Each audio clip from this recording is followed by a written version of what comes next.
Hello, and yet another warm welcome to Tuesdays at 2, where I share my vast knowledge of executive career management with you, the viewers, the live viewers, and on the replay. Each week I have a different topic, and I'm looking forward to sharing this week's topic with you. I'm Martin Buckland, and I'm an executive career management practitioner. So, in short, in essence, I manage and advance the careers of senior executives and EMBA candidates and graduates and mining professionals, and I work across the world. I love what I do. I actually have the best job in the world, helping people meet their career dreams.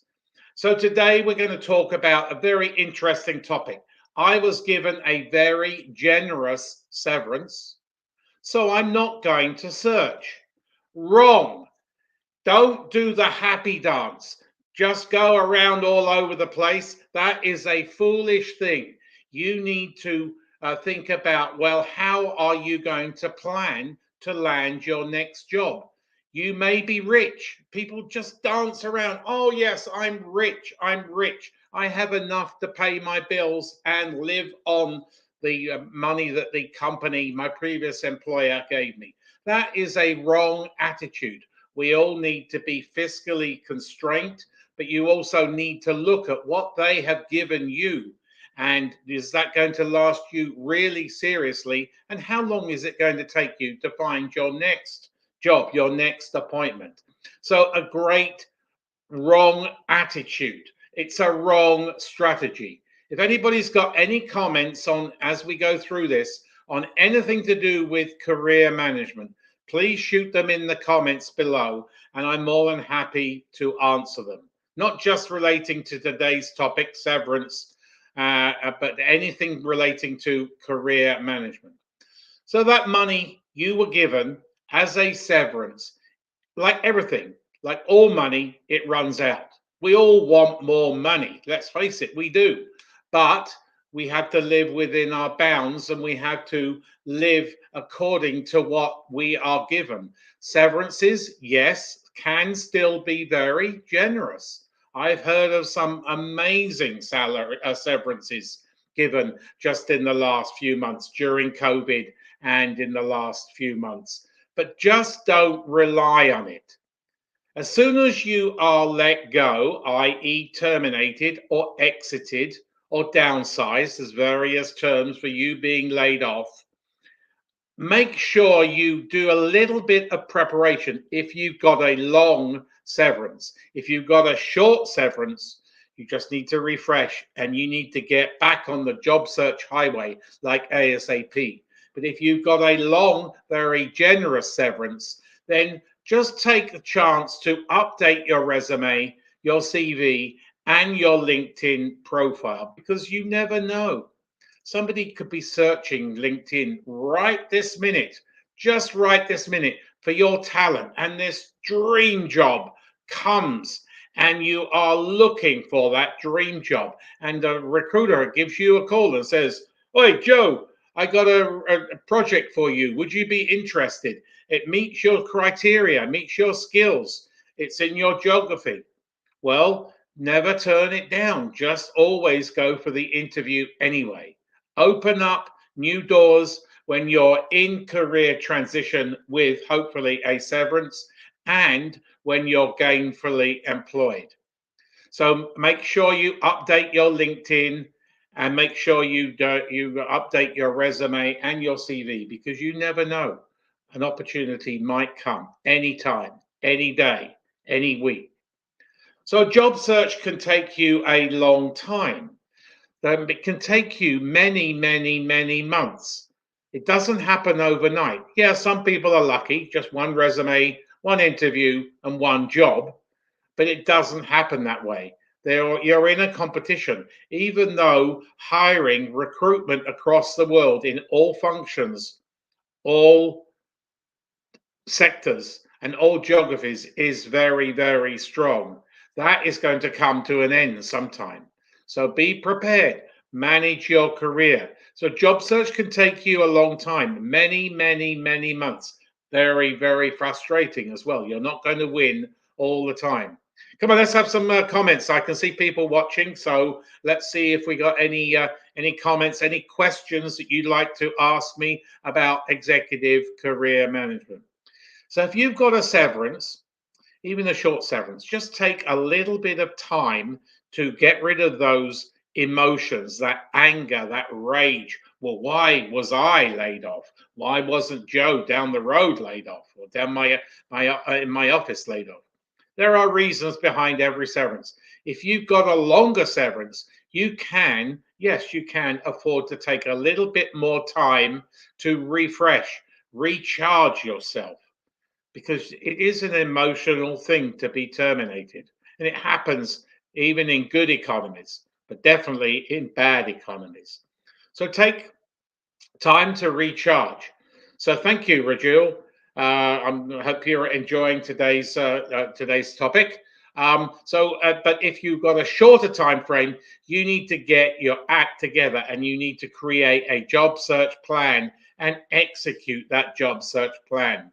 If you want to find out more about job searching, please go to my YouTube channel, and there are lots of videos on there about different stages of job searching. Some great tips or tricks. So if you have a year, take 6 months and then start your job search. If you get 18 months, take a year to refresh.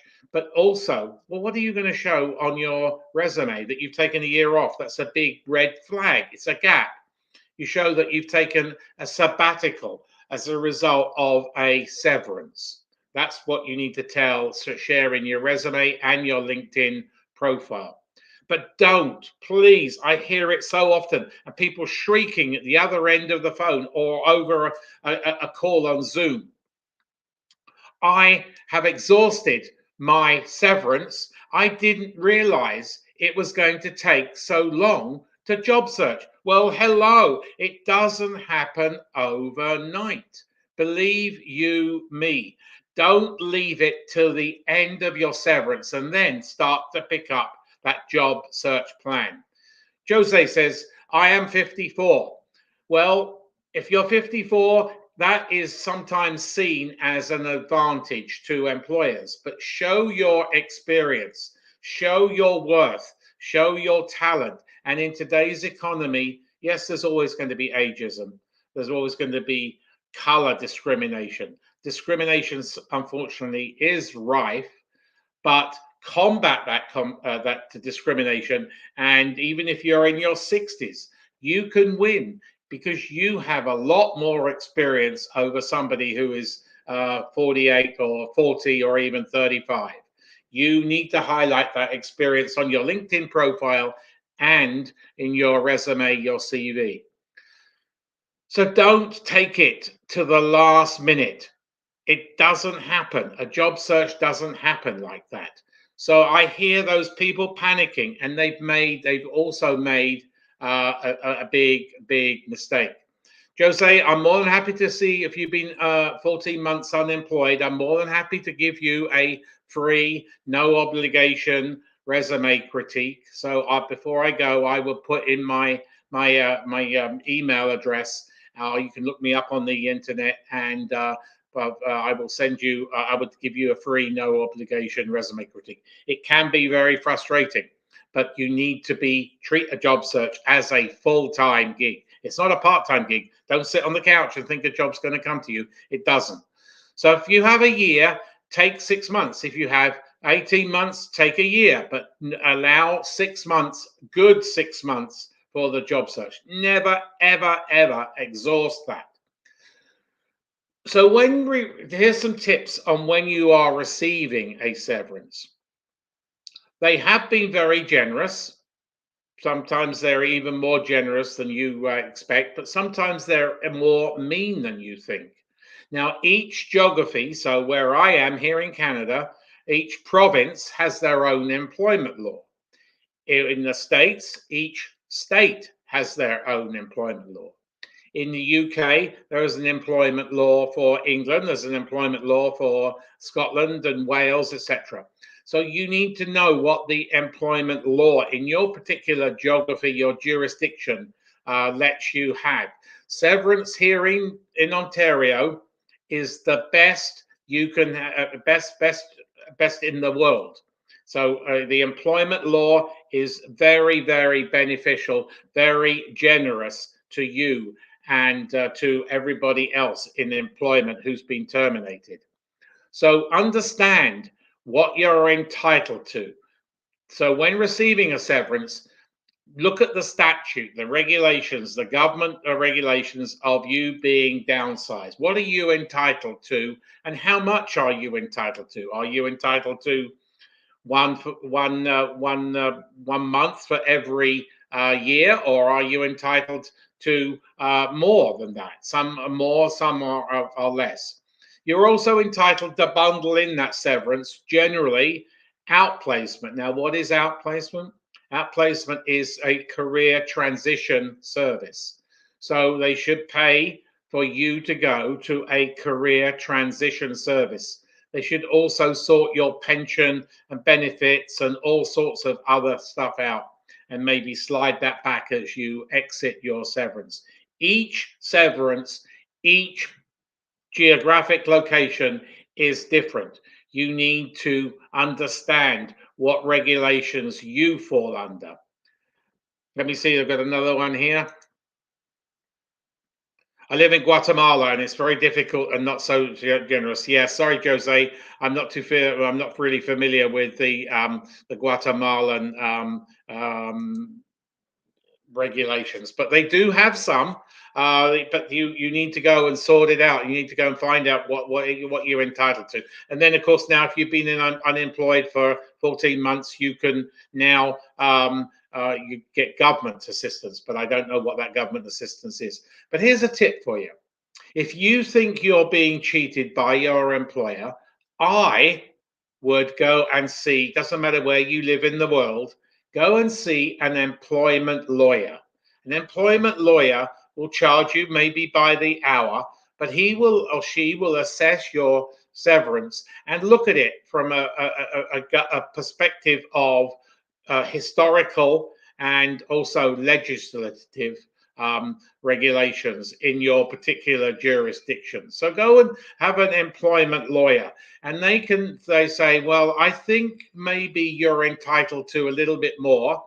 And without engaging them, you could go back to your employer and say, look, I'm entitled to this or that or whatever. How about? Because sometimes when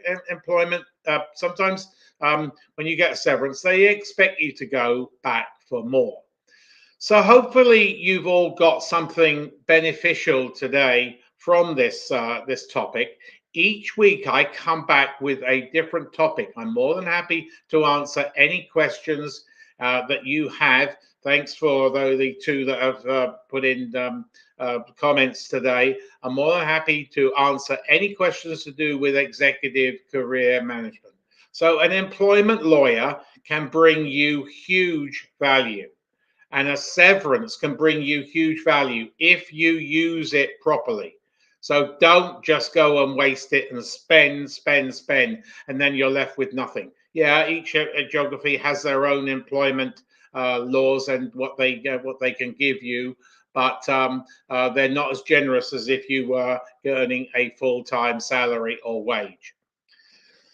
So I'm more than happy to give anybody watching today or watching the replay a free, no obligation resume critique and a LinkedIn audit. So I will go through your resume with you. I will give you 30 minutes of my time to go through your resume, but I do say it as it is because you only get one kick of the can, and then we'll go through your LinkedIn. But I did allude to it earlier on. Go to my YouTube channel. I have a wealth of different YouTube videos, tons of them, that will help you with your career management. And please, if you go to my YouTube channel, press the subscribe button and press the bell button where you will be notified in all of all future videos coming down the pipeline. And there are many more. I'm shooting some in the next few weeks. So that brings me to the end of today's topic. Next week is another topic, and we're going to go into corporate culture. Tell me more. Each corporation, each business, each employer has a different corporate culture. And you, before you get called for the interview, you want to find out about corporate culture.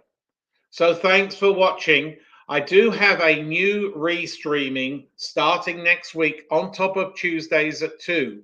I'm starting on Monday morning and Friday afternoon, career tips for a crazy world. They are 1 minute tips talking about something to do with executive career management. Just 1 minute, no longer than 1 minute.